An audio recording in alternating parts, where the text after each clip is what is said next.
In this tutorial, we'll show you how to properly install the PoINT Storage Manager in just a few steps.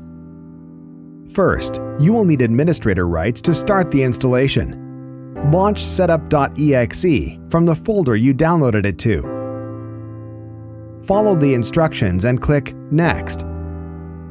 After you enter your company name, you will be asked to provide a configuration key. This will be sent to the email address you provided for your PoINT account.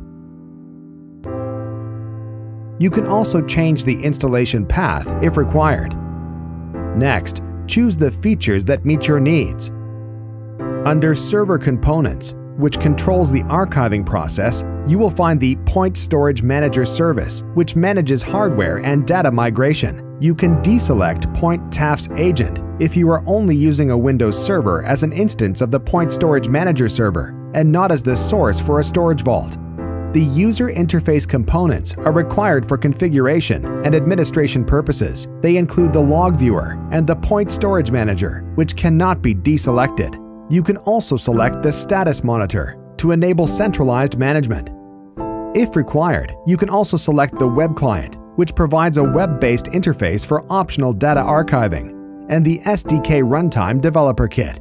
After making your selection, continue to follow the instructions and install the Storage Manager. A system key will be generated during installation. For security reasons, this should be stored on a separate storage device, as it is important for restoring and further implementation of the PoINT Storage Manager. It can be exported during the configuration process.